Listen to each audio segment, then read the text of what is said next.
On today's episode, Cybertruck's boat mode is real, Elon reveals new details on the 25K car, and Tesla defends autopilot in court.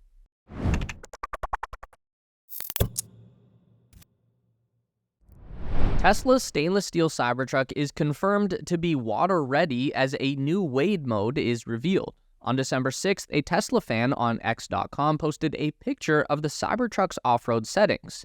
At the very bottom, we can see a toggle function labeled Wade Mode, complete with a brief description which tells us that enabling this option will raise the vehicle's ride height and pressurize the battery to allow for a safe ride through water. It's a pretty simple description that doesn't really specify how Wade Mode is supposed to be used. Clearly, if Tesla engineers thought to include raising the height, then they probably expect you to keep the wheels on the ground and not actually go full boat mode with the Cybertruck. But from the recent release of its specifications, we know that the max ground clearance of the Cybertruck is just over 17 inches in extract mode, which is the full extension. That would give the Cybertruck a pretty respectable depth capability that it could navigate, and by pressurizing its battery structure, the truck would keep its electronics safe from water and allow for a bit of buoyancy as well. But it wouldn't really help with water any deeper than a shallow river or a flooded roadway. It's absolutely not going to help clearing a channel or pond like CEO Elon Musk said he wanted it to handle. For the last few years, Elon Musk has been saying that the goal would be to have Cybertruck be able to navigate small waterways, going so far as to say that he wanted to be able to travel from Starbase in Boca Chica, Texas, to South Padre Island nearby. Unfortunately, this Wade mode couldn't handle that. Without knowing the mechanics behind the battery pressurization, it's impossible to tell whether the Cybertruck could at least act as a raft in that sort of depth, but without a propeller, the truck would lose the ability to travel more than a couple of knots once its tires leave the ground. Now, that doesn't mean that this mode isn't good to have, though. With the increasing amount of dangerous weather, drivers are bumping up against hazards like flooded roadways more and more. Wade mode would allow a Cybertruck driver to clear most of this sort of danger and get to where they're going, plus help out drivers who often get flooded out by a deceptively sunken road. And who knows? The mode proves that Cybertruck can handle getting wet without damage, so maybe the internal accessories team could work out an electric propeller attachment that owners could buy if they wanted to imitate the amphibious cars of the 1960s. Hey coffee enthusiasts, tired of long lines and mediocre coffee? Meet Aeropress, my favorite way to brew incredible coffee at home. It's a game changer. Aeropress stands out with its 3-in-1 brew technology, combining espresso, French press, and pour-over styles. Enjoy a smooth, rich, and full-bodied cup without any bitterness. Brewing is a breeze. Just add medium fine grounds, pour hot water, stir for 5 seconds, brew for 30 seconds, and press. You'll have perfect coffee in under 2 minutes.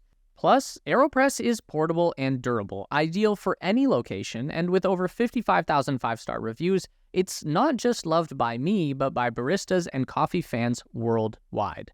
Aeropress is the perfect gift or stocking stuffer for every coffee lover in your life this holiday season. Aeropress is shockingly affordable, less than $50, and we've got an incredible offer for our audience. Visit aeropress.com/TeslaSpace, that's aeropress.com/TeslaSpace, and save up to 20%.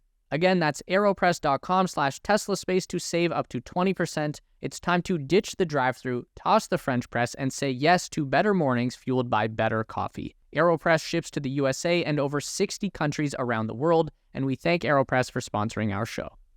In the wake of Cybertruck's debut on November 30th, Tesla fans have received a flood of new information, both about the new stainless steel truck, but also about other important Tesla projects on the horizon, like the so-called Model 2. On December 5th, the folks at Monroe Live posted a video of auto industry veteran Sandy Munro interviewing Tesla's CEO Elon Musk. The vast majority of this sit-down was focused on the Cybertruck and of course covered a good bit of the engineering details, as Sandy's expertise gives him better insights here. However, for a brief few minutes, Sandy was also able to get Elon to discuss a little bit about the upcoming $25,000 vehicle that Tesla announced back at the Investor Day event in March. Commonly referred to as the Model 2 by the Tesla community, this new vehicle platform promises to put the company's foot firmly into the affordable EV market for the first time, as well as give Elon a vehicle to make his first serious attempt at the robotaxi idea he's been attempting to work out since the early days of his takeover at Tesla. In discussions with investors and other executives, Elon has in the past described this new platform as utilitarian. It won't be designed to take anyone's breath away, it's really just meant to be someone's daily driver and nothing more. The important thing about this new vehicle is the production technology surrounding it. Elon was very careful about saying anything concrete about production numbers in the Sandy Munro video, but he was very clear about the mind-blowing technology being developed just to produce this car, which is consistent with what he said about the project before. In order for this new vehicle to work, it would need to not only be cheap, but quick and easy to produce. At the same time the vehicle was introduced in March, large parts of the presentation leading up to it were taken up by executives like lead designer Franz von Holzhausen, discussing how the biggest advancements in Tesla over the next 2 or 3 years will be in the way they produce their vehicles, not the vehicles themselves. Both in that presentation and in the Munro interview, Holzhausen and Musk spoke with excitement about the sheer scale of production that will be possible with the technologies they are developing. It's not like any car production that anyone has ever seen, Musk tells Sandy. And while we are by now aware that Elon can let his excitement get the better of him sometimes, with Holzhausen mirroring that sort of energy in his earlier presentation, it's hard not to take notice. Elon also mentioned to Munro that he looks over the production plans every day, insinuating that the project is already in that phase of development. Now, we can't really know if the vehicle is already mostly designed and ready for some pre-production line testing, or if the design process for this car is so intrinsically linked with the new production processes that both need to be done at the same time. But either way, it's exciting to hear that the project is blazing along at this sort of speed.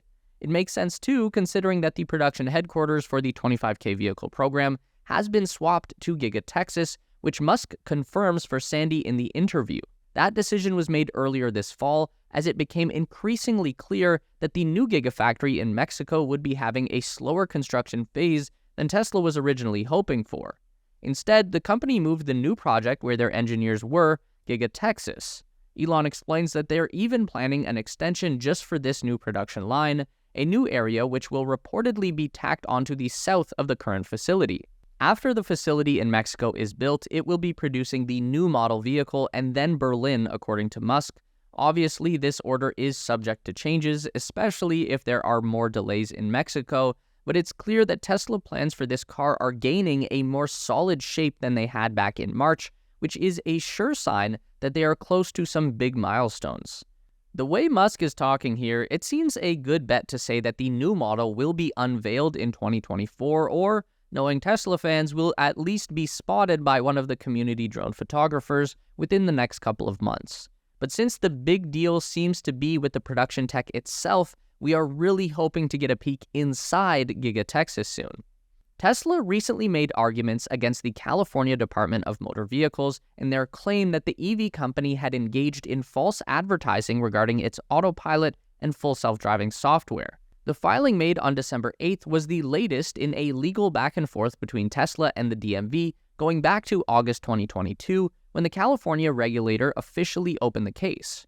The original argument was that the claims by Tesla that their software was an autopilot of any sort was misleading and dangerous, something that could lead drivers to pay less attention while the software was activated and would lead to more accidents.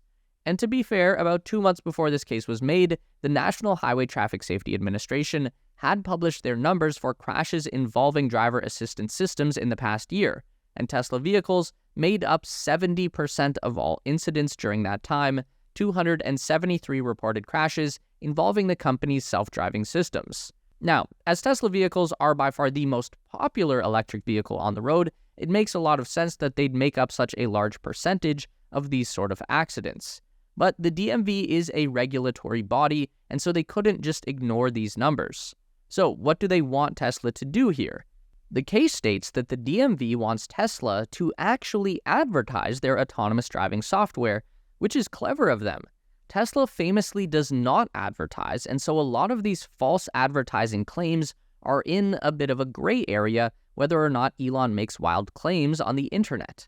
But by forcing Tesla to advertise, it would also force them to add very visible disclaimers and to have some extra responsibility for what happens when drivers use their FSD software. Now, this is obviously not what Tesla wants, but it's also a bit redundant. Watch any focused conversation from Tesla personnel about FSD, and they'll mention that this is a beta software that is in development, and that a driver should always be ready to take control of the vehicle. Tesla buyers have also noted that when purchasing FSD, there are disclaimers everywhere about the need to keep control of the vehicle in both the purchase contract and in the owner's manual. The only good argument the DMV seems to have here is that most drivers don't bother reading fine print, and so, going on just what Elon says, drivers could get the wrong impression about the system's capabilities. So, what are Tesla's arguments then? Well, aside from the clear disclaimers in their manuals, the recent filing argues two things. First being that the DMV has already allowed Tesla to use the term autopilot based on an investigation completed in 2014. Second, the self-driving terminology was not disallowed in the passing of fresh legislation completed by the DMV in 2016. So, basically, the DMV gave permission to Tesla to use both terms on two separate occasions. It doesn't matter very much if the DMV is claiming that Elon's claims about the software contradict the disclaimers in the company's manuals. They approved the use of both terms themselves a decade ago when Tesla started using them. So, it's pretty likely that Tesla is going to win this case, and with the DMV being this sloppy, it's hard to blame anything else. There's an argument to be made about increasing driver education around self-driving programs, but if it is Tesla's responsibility to do that, the DMV sure isn't making a convincing case here. If you enjoyed this video and want to see more content like this, please consider supporting us directly on Patreon and hit the like button. If content like this starts to perform well for us, then we can continue to make a lot more high-quality videos for you in the future.